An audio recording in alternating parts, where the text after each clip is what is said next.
Hi, I'm Tori from Toriska Patterns, and today I will be teaching you how to make a twin-size blanket with mitered corners, just like this.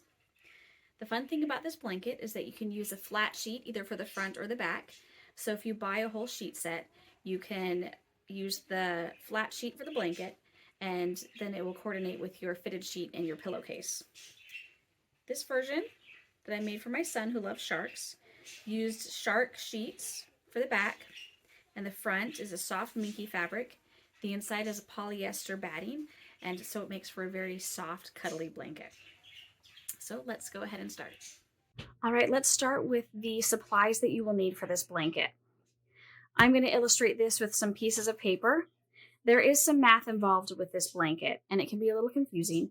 So I'm going to explain it as best as I can, and I also wrote it down in a pattern form, so you can download the PDF that goes with this class. Make sure you don't forget to do that. So first off, you're going to need 3 parts to this pattern. You're going to need your top fabric, your batting, and your backing fabric. Now, some other things will be helpful, like some safety pins, quilting safety pins, the ones that are a bit longer. Basting spray is really helpful. You definitely need something to pin the layers together, though, so either basting spray or quilting safety pins. But other than that, you need your 3 pieces of fabric.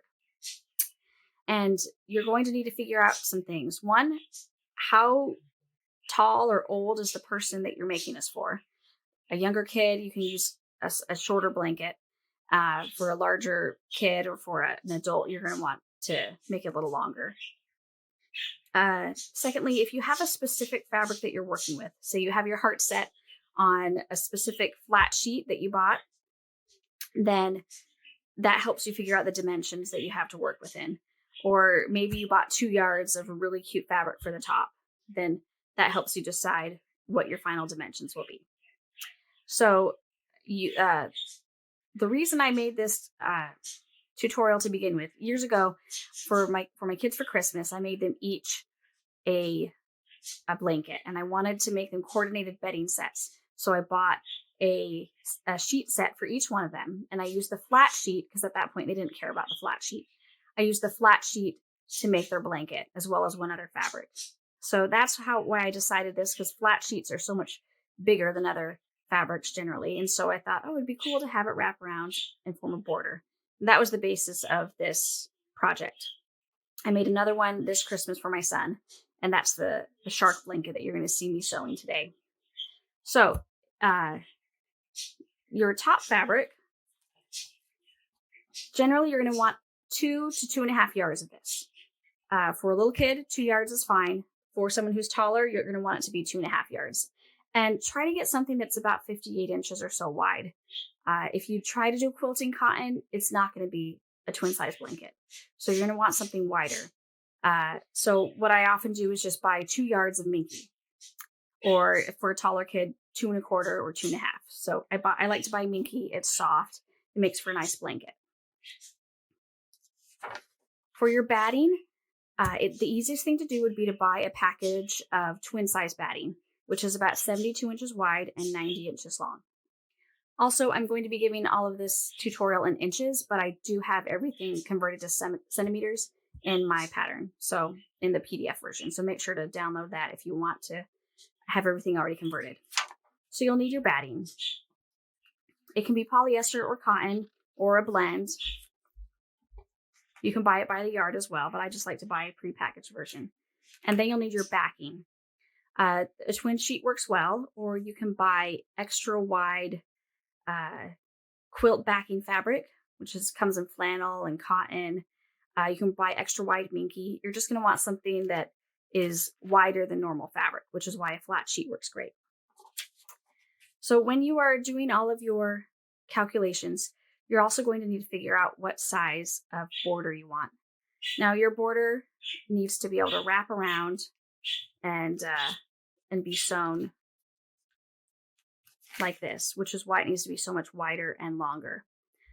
For a 2-inch border, the backing fabric needs to be 9 inches wider and 9 inches longer than your top fabric. And the reason for that is that you have your 2-inch border here on the front, 2-inch, and then it wraps around, so 2 inches on the back, and then there's a 1/2 inch seam allowance. So that's 2, 2.5, 5, or 2.5 inches. Sorry, 4.5 inches. And over here, once again, 2 inches on the front and on the back plus 1/2 inch. So 4.5, 4.5, that equals 9 inches wider, and the same at the top and the bottom, so 9 inches longer.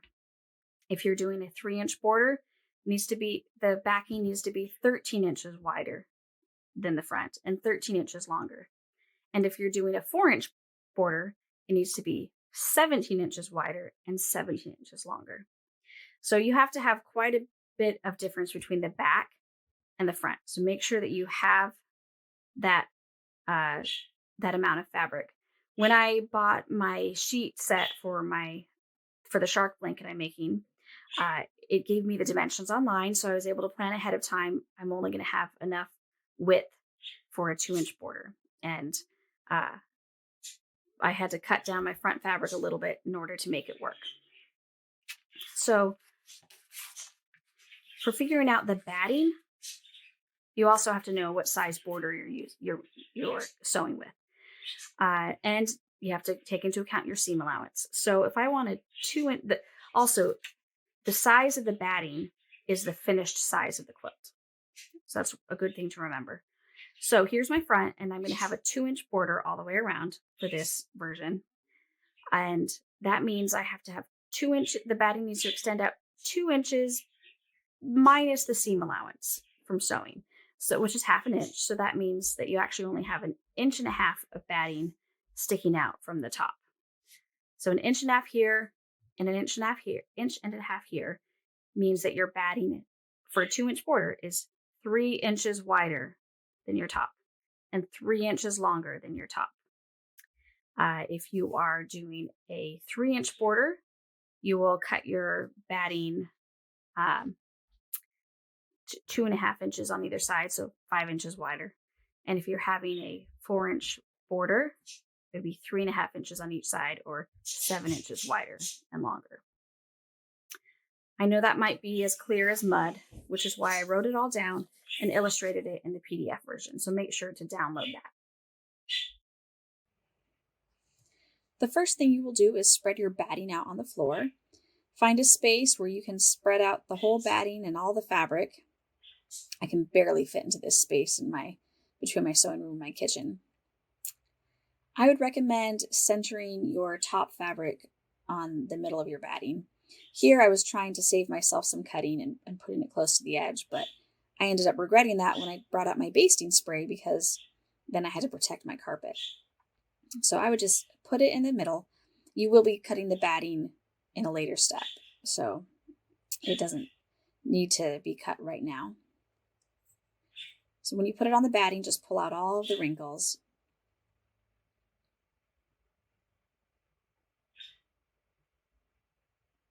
Also, one thing I did that I did before I began was marked the center of each side, and it is marked with a pin. I don't think you can see it in the video, but I marked each side of the center with a pin, and that'll be necessary later on. Okay, to fasten the top and the batting together, you will need to either use safety pins or basting spray. I would not use straight pins. You'll end up poking yourself a lot later on. So here I am protecting my carpet. This is actually the first time I've done a voiceover for one of these videos. Usually I'm recording the narration as I do it, but with as much of the crawling around on the floor as I would need to do for this, I decided to do a voiceover later. So you will spray just part of the exposed batting with the basting spray.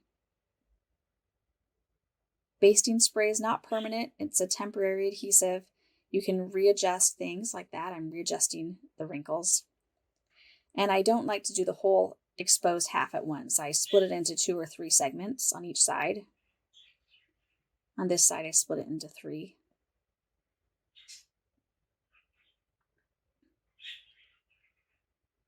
You can also use large safety pins, quilting safety pins. The little safety pins, the standard size, also works. but if you're using thick layers and thick batting, it's a lot easier to use quilting safety pins, which can be found in the quilting section of your fabric store. If you're going to be using the safety pins, you'll want to pin every 6 inches or so.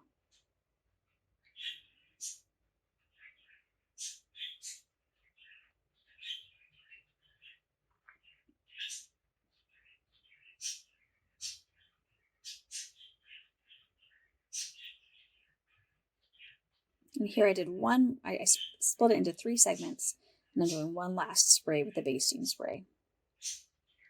I usually use Dritz brand, it's my favorite. I think for this video I'm using Taylor brand. I like it, it works okay, but I feel like the Dritz is better at not gunking up my needle when I am quilting.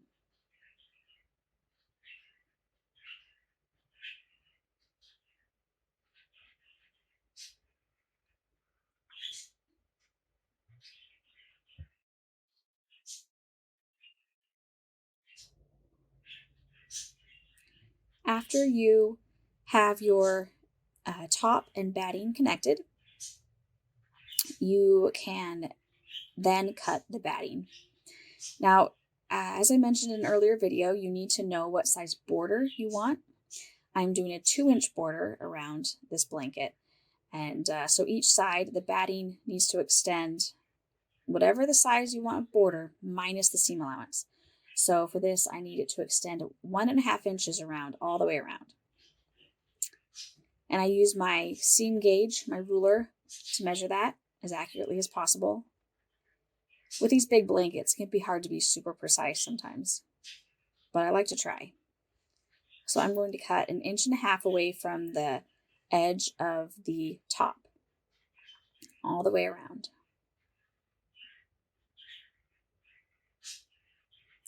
If you're doing a 3-inch border, your batting will extend 2.5 inches. If you're using a 4-inch border, it'll extend 3.5 inches all the way around.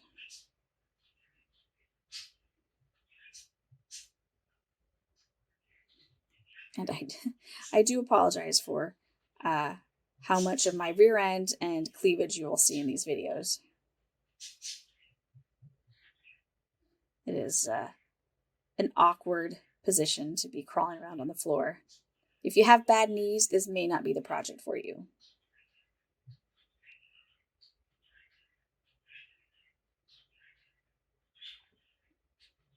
Now I'm going to speed up the video a bit and cut all the way around.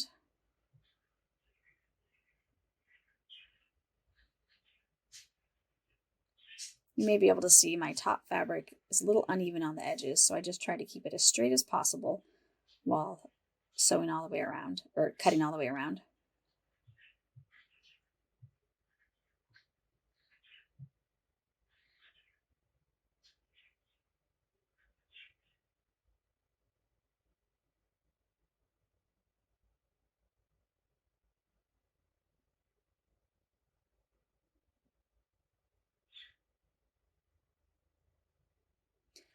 Now I am going to show you how to use the safety pins. I only pinned maybe every foot or so. If you are using the safety pins as your only method to connect the two fabrics, or the fabric and the batting, then you'll want to pin every 5 or 6 inches. I was just using this as an extra way to ensure the batting wouldn't pull apart from the fabric. I didn't actually have any problem with that, but I was a little nervous that during the sewing and turning process that the layers would pull apart a little bit, but they did not.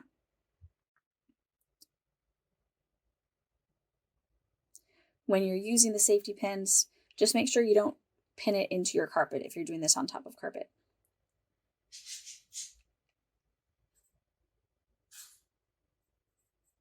Every time I push it through, it generally hits the carpet, and then I pull it up a bit until I feel it detach from the carpet, and then I can fasten it.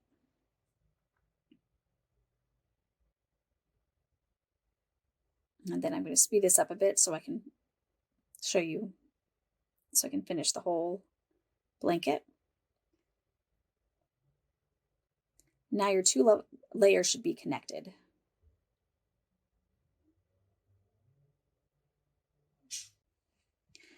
Now we're ready to work with our backing.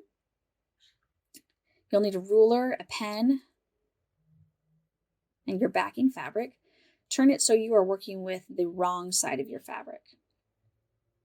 And I marked the center of each of the 4 sides of my backing fabric, just like I did for the top fabric.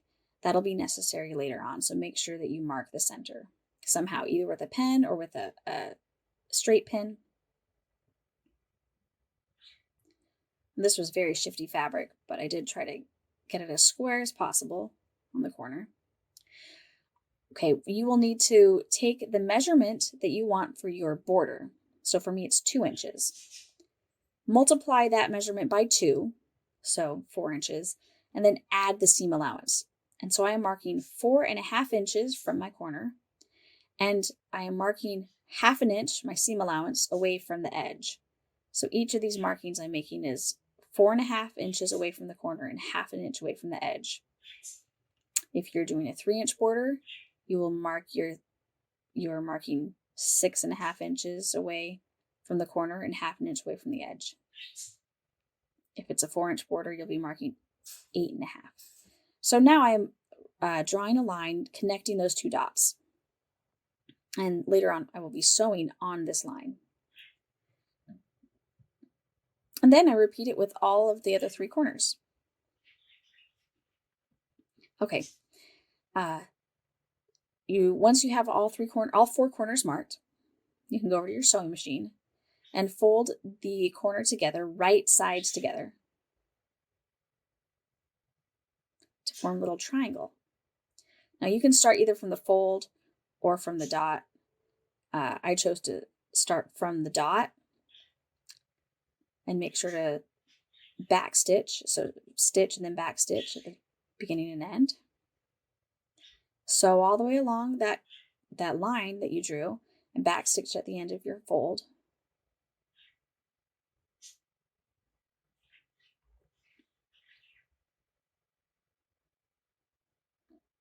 This is a little odd not hearing the sewing noises. Okay, and then you will trim your seam. I trimmed it to about 1/2 inch. And then I trimmed the fold up to the seam, but not through it. You can press open this fold, but my fabric was so loose and flimsy that I couldn't get the folds to stay, even after I pressed it, to stay open. For me, it wasn't a big deal, but if you have a thicker fabric, pressing that seam open can help later on. Okay, so I'm repeating on the second corner.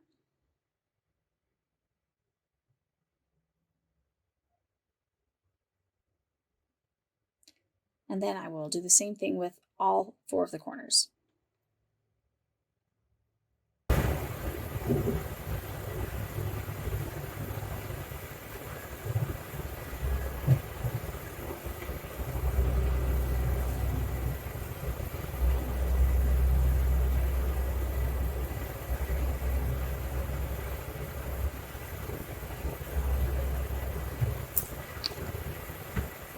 Now, my dog wanted to be part of this process. If there's a blanket on the floor, he wants to be part of it. For this section, for this part, go back to your blanket on the floor and take your backing fabric, which currently you're going to be putting on top. You're going to be fastening them right sides together. And this is the part where if you didn't mark the center of your top and your backing, you'll wish you had, because that is what we're going to fasten together first. Just make sure your backing is rotated the correct way, so your short end is matching with the short end of the top. Find that center mark, and you're going to attach the top to the backing, and your batting will be sticking out, and that's okay.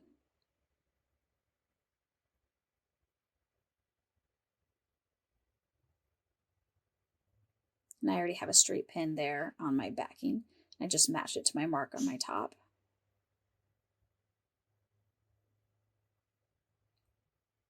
Now you could fasten all 4 of the center sides together, but generally you're gonna want to probably do one corner at a time like I did. So you can also, my top was too dark to do this, but you can mark a little dot 1/2 inch away from each of the edges at the corner and use that as a showing you where to match the dot from the top at that corner seam.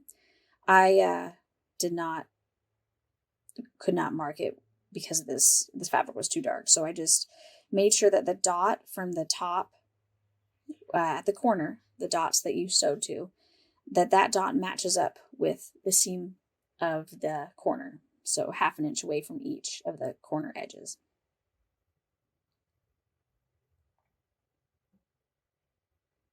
After I did one corner, I went and did the other corner.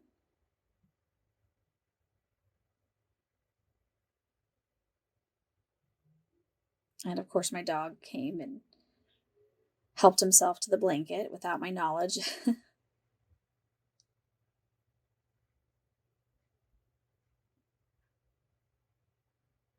It's a good thing this blanket was for my son because of all the dog hair that got on it during this process.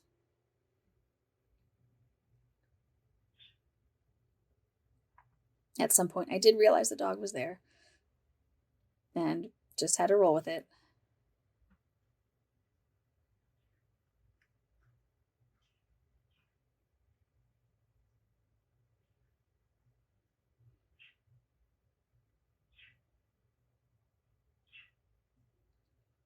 So once I did the end, I moved to the side and matched together the center marks.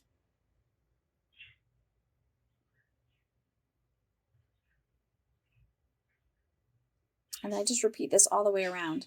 Now I did pin it all the way around, but I made a mark to myself at one point I used 2 pins, and then about a foot away from that, foot or foot and a half, I used 2 pins as well. And that just notified me that when sewing, one of those is going to be the end and one's going to be the beginning, and I'm going to leave it open in the middle. So this corner, I adjust it so that the seams match up. And then in between. But I did make sure to mark on this side where I was going to leave the opening for turning later on.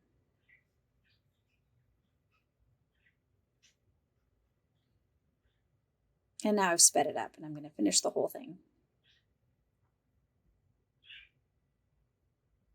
And you will have a lot of excess fabric on from your backing fabric.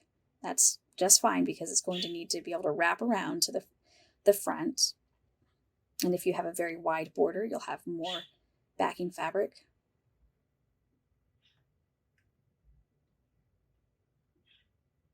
And after this, we'll be ready to sew.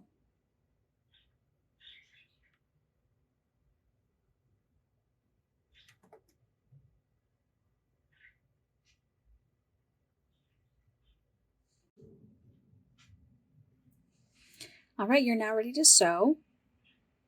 You can see I have 2 pins here together. That indicates to me this is where I'm starting my sewing. And the fabric does like to shift around. So I had to make sure the raw edges really were matched up here. We're using a 1/2 inch seam allowance, which may seem giant to you quilters out there, but I found it easier to do the various math with different borders with 1/2 inch.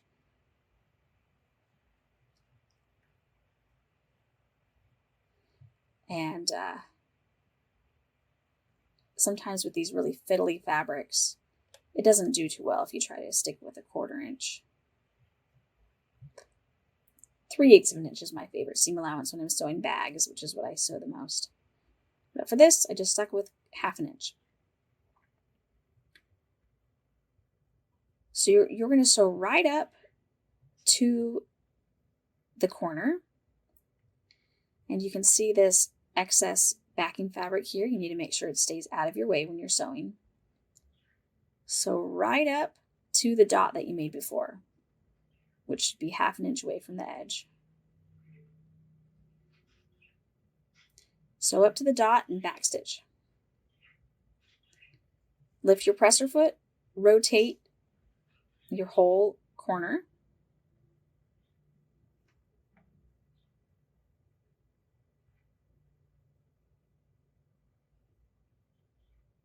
And start at the dot on the other side.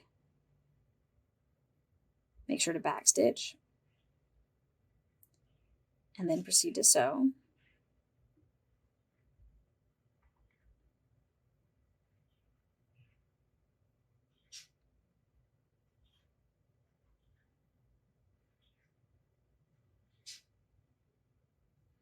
If you have a large table that you can sew on, that makes it easier to do all these steps because you can have the blanket just extending out to the left. I sew in a little L-shaped, on an L-shaped desk with my serger right to the left and some drawers. And the whole time I was sewing, I wished that I could have more space on the left for my quilt. So for less frustration, make sure you have plenty of room behind your machine and to the left of your machine while you're doing this project. I've even made a king-size comforter before, not with this exact method, but the quilting was the hardest part, even though I did straight lines. But I had my husband help me move the whole thing while I quilted. That made it easier. Even though this is only twin size, it can still get pretty bulky.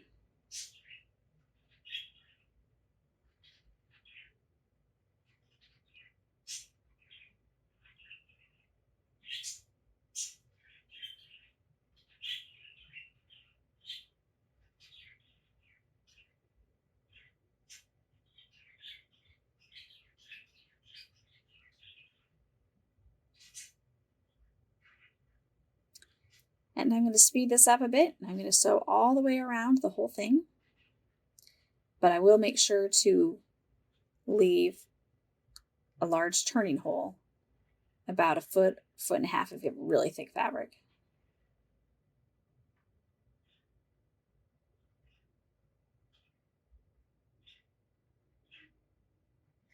If you have a walking foot, this step is so much easier because it feeds the top and bottom layers through at the same speed. Here I'm often trying to shove the top layer through at the same speed as the bottom so it doesn't form wrinkles.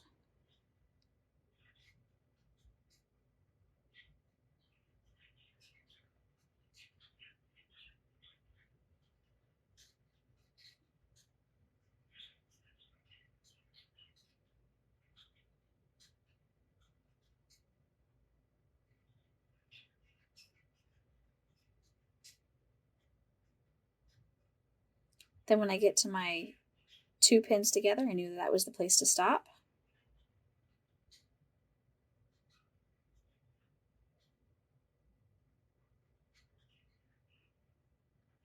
And you're ready to turn it.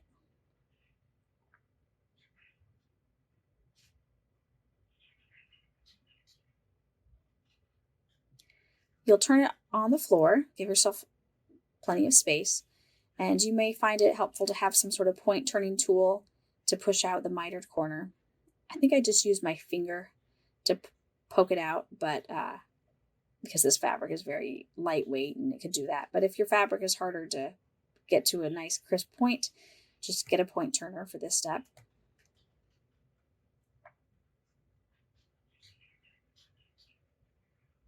And my trusty dog sensed there was a blanket nearby for him to jump on.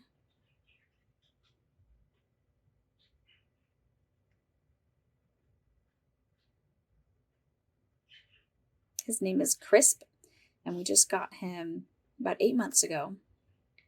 He's 6, and I don't really know what kind of dog he is. They say a mix between a hound and a feist, but We might do one of those doggy DNA tests sometime to see if we can get any information. Here I am poking out a corner.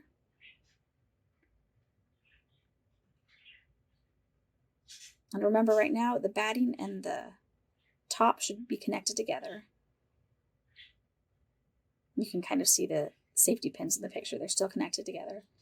And then the back is flowing free. We'll be connecting it together in the next step. So find all 4 mitered corners and push them out, and they should push out nicely.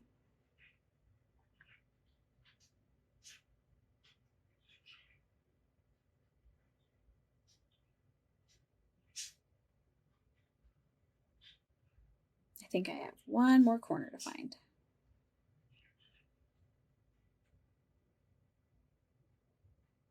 There it is.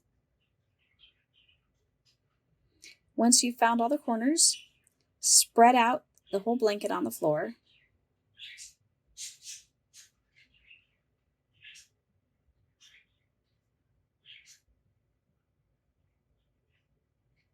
Usually, because of the mitered corner you've done, it falls nicely into place, and you might just have to tug it a little bit to get the wrinkles out.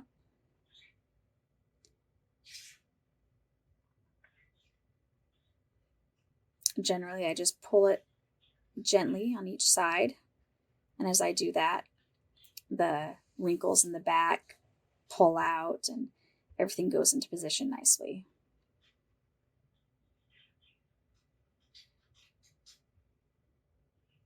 I learned my lesson, and I wore a shirt this time that didn't gape so much. Now, around the edges, you might find the batting curls under. I think right here it curled under for me. I just used my hands to work it until it felt like it was flat again. And you can see on the right side of the blanket, in the kind of towards the middle, that's where I left my opening. And once you get your blanket all flat to where you're happy with how it looks, you're going to pin that opening closed. You can use straight pins.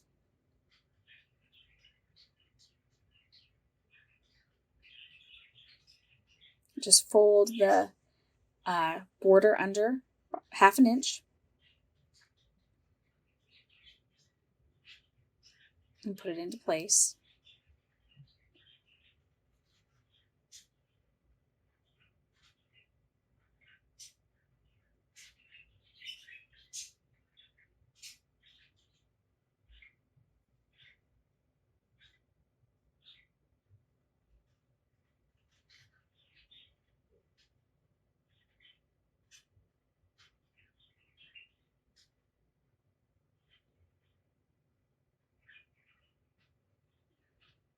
Now I sped this up. I'm going to pin the whole edge, the open part. After that, it's time to fasten all 3 layers together. So what I did was just opened up my safety pins and then put them back through all 3 layers. But I wasn't thinking clearly, and I used the same exact amount of safety pins. I should have done them closer together, like 6 inches or so.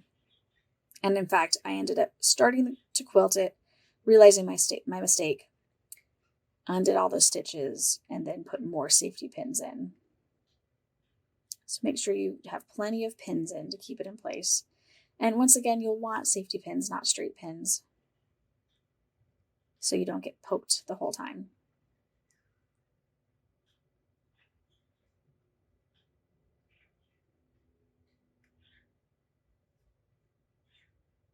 And once again, make sure you don't pin it to the floor. So that can be frustrating when you're done and you try to lift up the blanket and oops, it's stuck to the floor. So I'm going to speed this up. And just imagine that I put in about twice as many or 3 times as many safety pins. I did go and fix that later, but at this point in the video, I didn't have enough.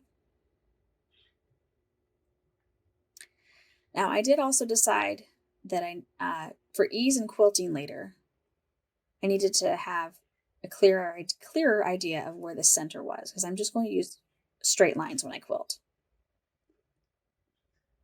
So I folded it in half lengthwise in order to find the center.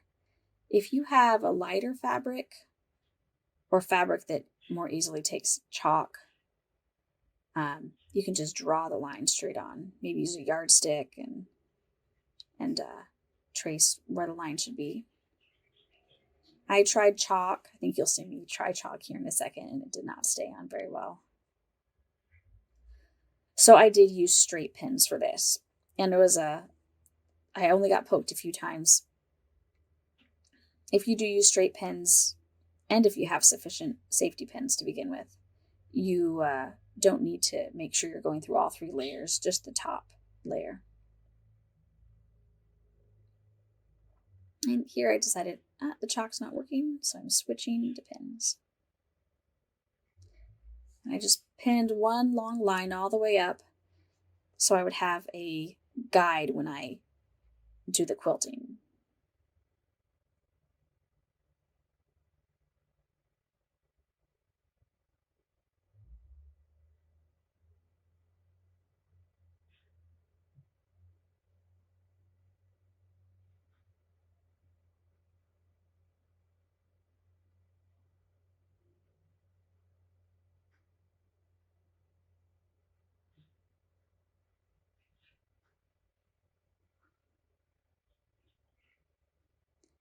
Here I'm speeding myself up. And once you pin it lengthwise, you'll want to refold it the other way and pin that line too. And now you're ready to quilt.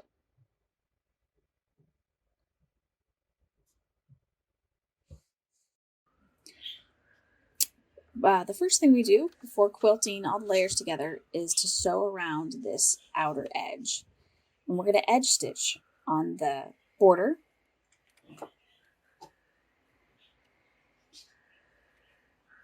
This time I left in the sewing sounds because it was just too strange to see the machine sewing and not hear the noises. So you'll edge stitch the border where you have the opening pinned closed. And I did increase my stitch length to about 3.5 here, I believe.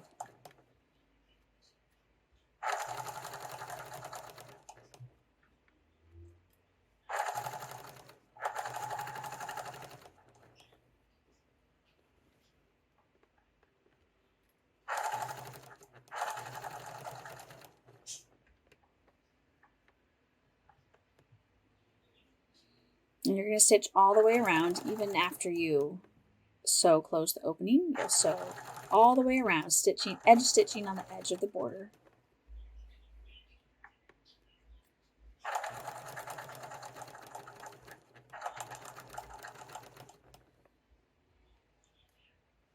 I did a relatively long turning opening. I probably could have done a shorter one, but this is, I wanted to have plenty of room for turning.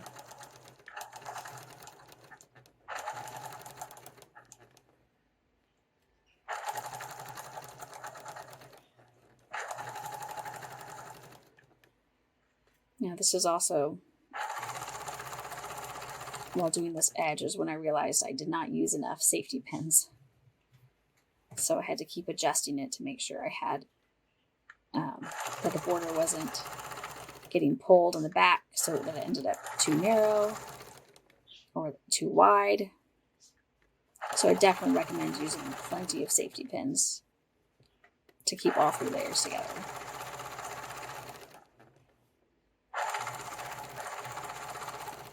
And there's our first nice mitered corner.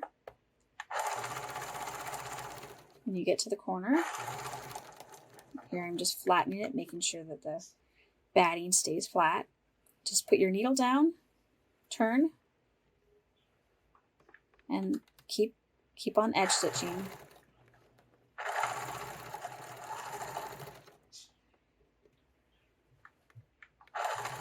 This week when I was making this blanket, my sewing machine light stopped working. So I need to replace the light bulb. But it looks like I can still see what's going on using my desk light. I definitely miss it for my own ease of sewing though. Okay, so you're just going to sew all the way around.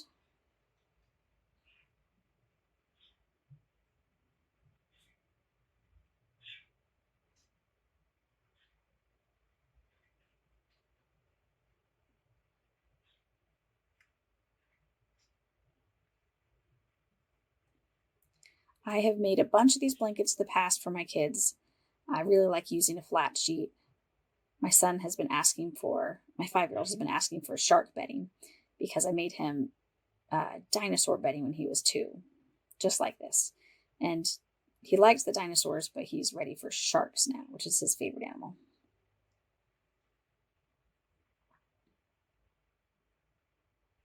Okay, here I am done.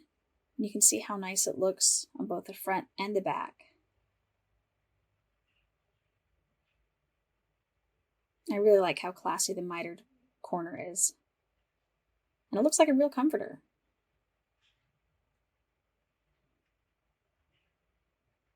But in order to keep all the comforter from not falling apart in the wash, we need to quilt it all together. And here you can see I have a lot more safety pins now after I saw the error of my ways.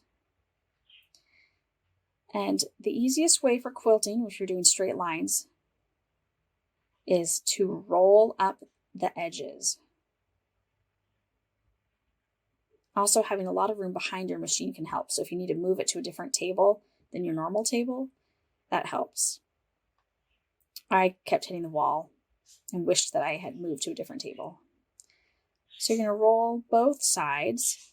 You don't have to roll both sides, but I wanted to not be running into the things that are to the left of my machine. You especially need to roll the side that's on the right because that's going to go under the arm of your sewing machine.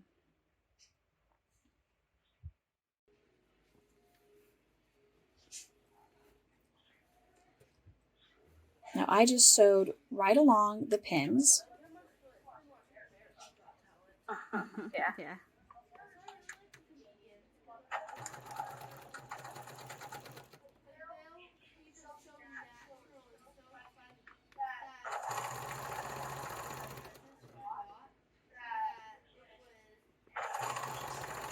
This also I have, I think a 3.5 or maybe 4. Oops, hit my camera. A 3.5 or 4 stitch length.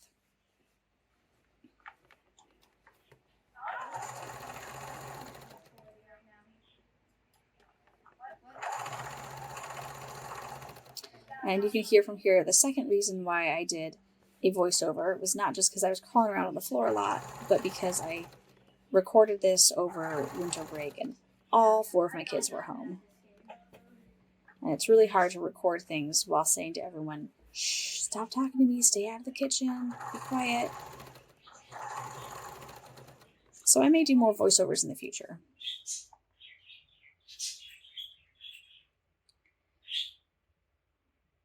This is the long ways first, so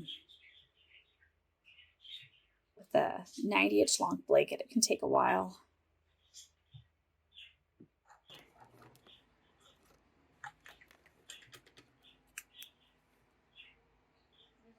And now you can just unroll the right side a bit and move up and do the next line. Now, at this point, I realized, oh, I need to figure out how far apart my stitches will be, my lines of quilting. And I unrolled it off camera and measured it and figured out the distance apart I wanted the quilting lines. So it worked really well to have them 7 inches apart. But I don't have a ruler that's 7 inches long, it's 6 inches. So here I am just kind of eyeballing 7 inches. It actually worked out really well. But if you have a fabric pen and a yardstick and your fabric is lighter, you could just mark all these lines on before you got to the quilting part and then just quilt right over the lines. That would be definitely a lot easier than this method. If you're using cotton batting, you don't need to quilt the lines as close together. And my polyester batting on the package, it tells me to do every 4 inches or so. So I probably should have done another line in between this. But I didn't. And the quilts that I made for my kids a few years ago were also polyester batting. And I definitely did not do it 4 inches apart. And those are still holding strong without any issues. But I know I'll be washing this a lot for my 5-year-old, so I wanted to make sure it's quilted really well.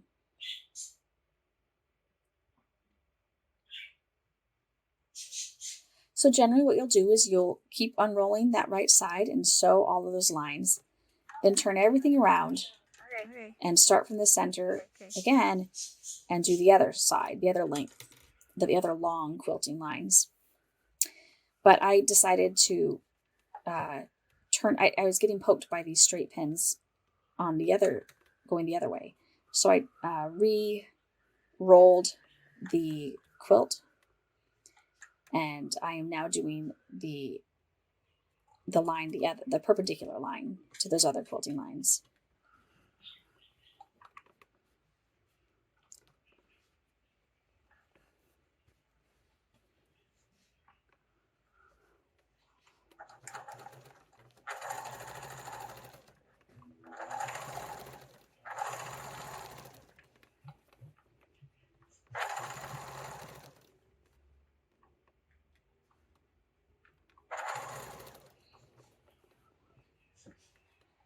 Now when I quilt, I'm just constantly adjusting, making sure that the front and the back and everything is lined up where I want it to be.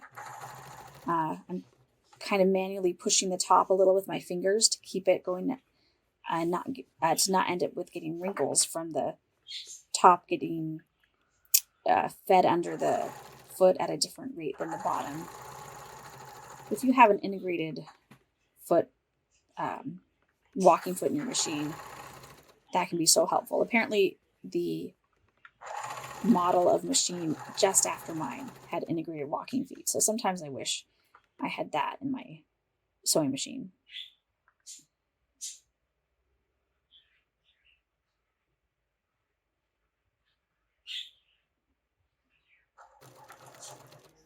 All right, so now I've got 2 lengthwise quilting lines and 1 widthwise quilting line.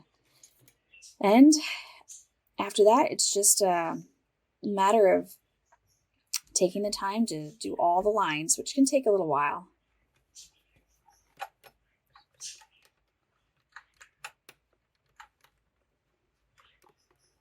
And as you sew, you'll take off the safety pins. Definitely don't want to sew over those.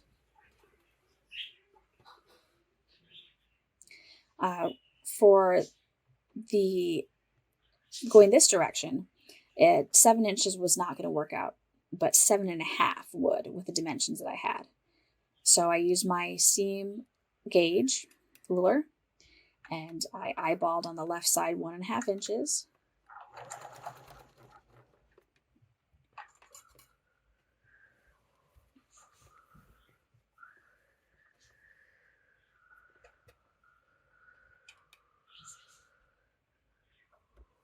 And then I just quilted these lines 7.5 inches apart. And even though I was doing a lot of eyeballing, using the ruler helped my eyeballing stay pretty accurate because the end result looks the grid, it looks very nice.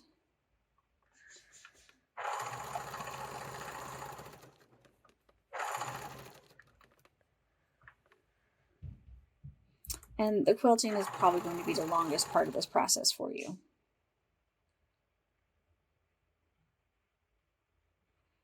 You could definitely tie this instead of quilting if you prefer tying rather than doing all the long lines. And you could definitely use other quilting templates, not just lines. You could do designs or stippling, anything like that. And you're now, as soon as you're done with this step, you're done with the quilting. Thank you for sewing with me today. I hope you enjoyed making your own mitered corner blanket. You can go to my website at toriska.com and find many more patterns. I have patterns for all around your home and a lot of bag patterns as well. I have both paid patterns and free patterns, so please check out my site. Thanks.